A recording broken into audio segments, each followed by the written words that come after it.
क्या अखिलेश यादव ने आजमगढ़ और रामपुर को टेकन फॉर ग्रांटेड मान लिया है?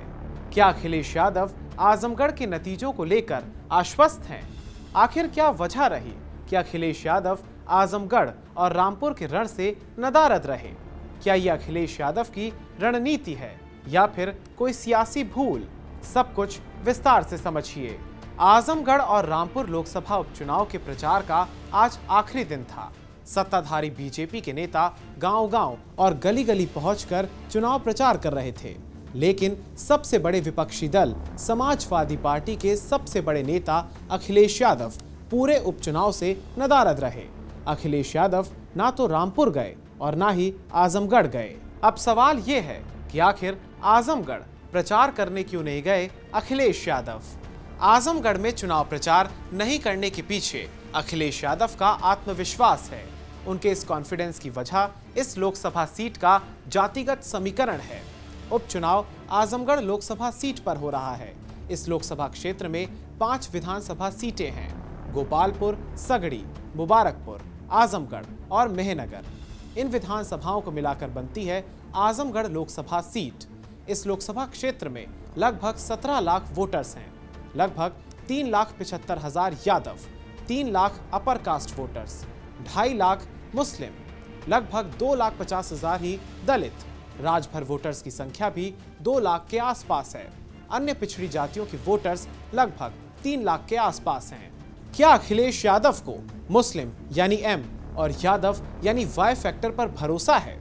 दरअसल यादव और मुस्लिम इस लोकसभा सीट पर सबसे बड़े मैच विनिंग फैक्टर हैं। अखिलेश यादव की ताकत यही कोर वोट बैंक है।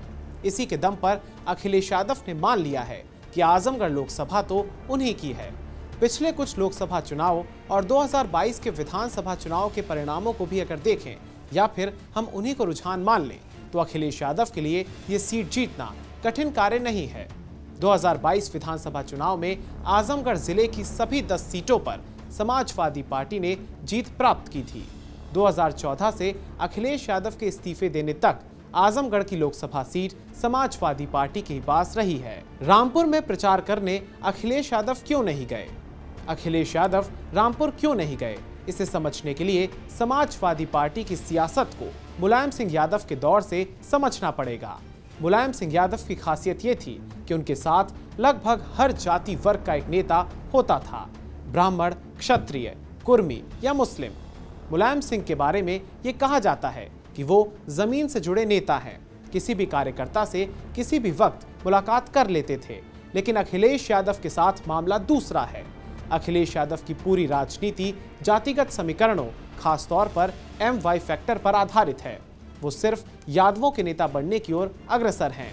क्या रामपुर में आजम खान बनाम अखिलेश यादव है? अखिलेश यादव रामपुर इसलिए नहीं गए क्योंकि वो उपचुनाव की पूरी जिम्मेदारी आजम खान को सौंप चुके हैं। यहाँ उम्मीदवार तो समाजवादी है, लेकिन प्रतिष्ठा आजम खान की दांव पर है। चुनाव जीते तो आजम खान के नेतृत्व की जीत और हारे तो आजम खान की हार। अखिलेश यादव ना तो उसका क्रेडिट लेना चाहते हैं और ना ही हार का ठीकरा अपने सिर पर लेना चाहते हैं। रामपुर में भले ही समाजवादी प्रत्याशी असीम राजा हैं, लेकिन यहाँ फैसला आजम खान के सियासी भविष्य का होगा। समाजवादी पार्टी अगर जीती तो आजम खान पार्टी में नंबर 2 हो जाएंगे और अगर हार गई तो उनकी स्थिति शिवपाल यादव वाली हो सकती है। क्या आजम का अगर कद बढ़ा तो अखिलेश यादव होंगे असहज? इस समय समाजवादी पार्टी में ऐसा कोई भी नेता नहीं है जो अखिलेश यादव के किसी भी फैसले पर सवाल उठा सके या उनसे पूछे कि आपने ये फैसला क्यों किया। अखिलेश यादव इस स्टेटस को मेंटेन रखना चाहते हैं। समाजवादी पार्टी में आजम खान ही एकमात्र ऐसे नेता हैं जो पार्टी में अखिलेश यादव के फैसलों को चैलेंज कर सकते हैं। ये तभी संभव होगा जब आजम खान का उम्मीदवार रामपुर लोकसभा उपचुनाव जीतेगा।